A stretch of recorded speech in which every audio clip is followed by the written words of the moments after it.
Kami sari baik buat kayak kami sudah tentu. Apa? Jago apa?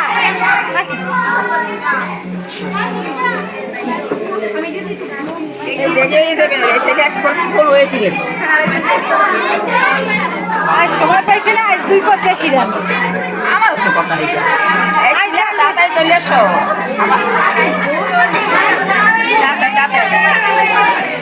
আমি এক পথ রাস্তা আমি বাইরে 1 ঘন্টা প্র্যাকটিস করাই দরকার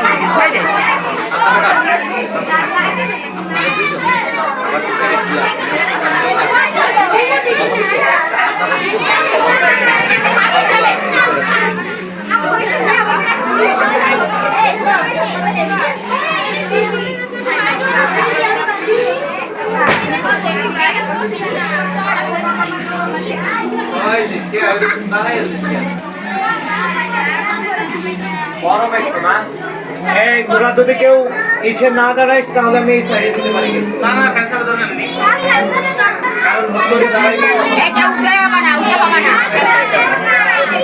এই যে জোনটা দেখো যে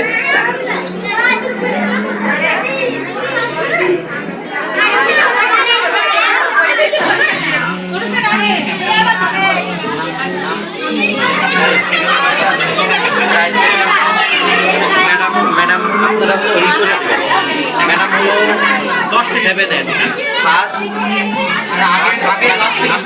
লাস্ট থেকে যদি শুরু করেন তাহলে দশম দেওয়া হলো দশম আর ষষ্ঠ থেকে শুরু করতে প্রথম দ্বিতীয় ম্যাডাম আচ্ছা আচ্ছা ম্যাডাম আচ্ছা ম্যাডাম এখানে সিকোয়েন্সে সাজানো দশম নবম অষ্টমী হয়ে প্রথম দ্বিতীয়তে একজন মানে একটা দ্বিতীয়টা দ্বিতীয় সেটা ওতে লেখা আছে তাসবিহ সারা একটু সরি কথা হয় একদম কথা না আমরা নিরিবিলি করব এই শোনো এখন একটু কথা শোনো আমরা নিরিবিলি অনুষ্ঠান করব 1 বছর পর্যন্ত তোমরা আমাদের এখানে পড়ছো আমরাও তোমাদের পড়াইছি তো আমরা আমাদের জায়গা থেকে চেষ্টা করছি তোমরাও ফাইনাল পরীক্ষা দিছো তোমাদের অবস্থান থেকে তোমরাও চেষ্টা করছো তো পরীক্ষা তোমরা সবাই সবার যেমন প্রচেষ্টা ছিল সেই অনুযায়ী দিছো আর হলো কি পরীক্ষা খারাপ হোক বা ভালো হোক এটা নিয়ে রোল নং নিয়ে কোনোদিন রোলের পিছনে দৌড়াবা না যে আমি ফার্স্ট হইলাম সেকেন্ড হলাম থার্ড হলাম রোল কোনো বিষয় না কিন্তু বিষয় কি জানো বিষয়টা হলো তুমি কতদূর শিখছো কতটা ভালো মানুষ হইতে পারছো রোল একটা সংখ্যা মাত্র আমাদের অনেক বন্ধু বান্ধব আছে আমি তোমাদের আমার বাস্তব ঘটনা বলি আমি যখন ক্লাস 5 ছিলাম আমার রোল ছিল 29 স্টুডেন্ট ছিল 31 জন আমার নিজের রোল ছিল 29 সেই অবস্থান থেকে 5 কিন্তু আমি ট্যালেন্ট পুলে বৃত্তি পাইছি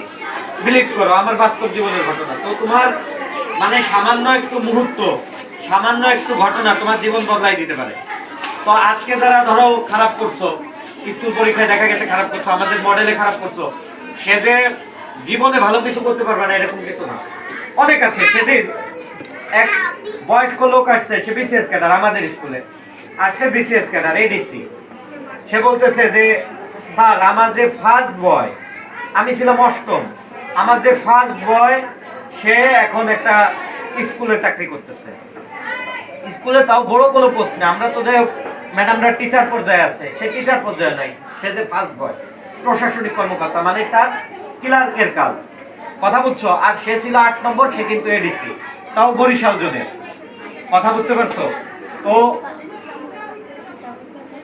বিষয়টা হয়ে দাঁড়ায় কেমন যে তুমি যে তোমার ইসে ভালো হবা মানে তোমার যে শিক্ষাগত যোগ্যতা থাকলেই তুমি ভালো হবা এরকম না বা তুমি ক্লাসে ফার্স্ট হইছো, অনেক বড় কিছু হয়ে গেছে, এরকম না।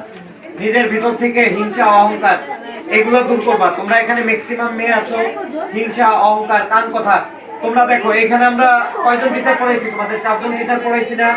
কখনো দেখছো আমরা কান কথায় অংশগ্রহণ করছি? এই অমুক না অমুক, এটা না সেটা, ওইটা না সেটা, কান কথা বাদ দিতে হবে। কোনোদিন দেখছো এই পর্যন্ত আমাদের ভিতরে কোনো হিংসামূলক আচরণ? আশা করি দেখো নাই। তো এইগুলো দূর করতে হবে। পড়াশোনার মেইন উদ্দেশ্য হলো শুধু যে তুমি রোল রং নিলা, সার্টিফিকেট নিলা, এটা না। পড়াশোনার মূল উদ্দেশ্য হলো তুমি কতটুকু শিক্ষা গ্রহণ করছো। তুমি পড়াশোনা জানো তোমার দ্বারা মানুষের ক্ষতি হয়, তোমার সেই শিক্ষার কিন্তু কোনো দাম নাই। তুমি পড়াশোনা জানো তুমি অন্যায়কে সাপোর্ট করো, সেই শিক্ষার কোনো দাম নাই। তুমি পড়াশোনা করতেছো, তোমার দ্বারা কারো বড় মারাত্মক কোনো ক্ষতি হয়ে গেল, যেসব ক্ষতি তুমি রিপেয়ার দিতে পারবা না, সেই শিক্ষার দাম নাই। কথা বুঝতে পারছো? তো তোমরা যারাই আছো এখানে, অনেক মুখ আছো, শিক্ষকরা অনেক কিছু ধারণা করতে পারে। আমি যখন ক্লাস 4 ছিলাম, তো আমার শিক্ষকরা বলতো কেন যেন মনে হয় তুই ভালো কিছু করবি, ওরকম অনেক স্যার বলতো। দৌলত স্যার নামে একজন ছিল, খারাপ স্টুডেন্টদের তো দেখা যায় তারা একটু নিগৃহীত হয়, আমি যেটা দেখছি। আমার রোল পিছে ছিল, আমার এক স্যার বলতো কেন যেন মনে হয় যে তুই ভালো কিছু করবি জীবনে, কেন যেন মনে হয়। তো দেখো আমার যে বন্ধু বান্ধব আছে তারা এই যে ইমিডিয়েট পাস করে হয়তো বের হয়েছে, অনেকে আছে ইমিডিয়েট পাস করে বের হয়েছে, কেউ চাকরির জন্য ঘুরতেছে। আর আমি কিন্তু তোমাদের 1.5 বছর যাবত শিক্ষকতা করতেছি। কথা বুঝছো? ভাগ্য, তোমার আচরণ, কাজকর্ম, এইগুলাই তোমার অংশগ্রহণ করতে হবে, এইগুলো তোমার সামনের দিকে আগাই ভালো দিবে। মানুষ হইতে বিষয়। কথা বুঝছো? এই আবারও বলি যে পড়াশোনার সার্টিফিকেট মাত্র একটা সার্টিফিকেট। তোমরা কোনোদিন আমার সার্টিফিকেট দেখছো? দেখছো? আমি তো তোমাদের পড়াইতেছি, তাই না? ম্যাডামদের সার্টিফিকেট দেখছো? কারো সার্টিফিকেট দেখো নাই তোমরা, কিন্তু পড়াইতেছি। তোমরা দেখছো কি অমুক ম্যাডাম ভালো, অমুক ম্যাডাম ভালো পড়ায়, অমুক স্যার ভালো পড়ায়, অমুক স্যার ভালো, তাই না? তো বিষয়টা এরকম দাঁড়ায়, পড়াশোনার সার্টিফিকেট একটা কাগজ মাত্র, কিন্তু তোমাদের আচরণগত চেঞ্জ আনতে হবে।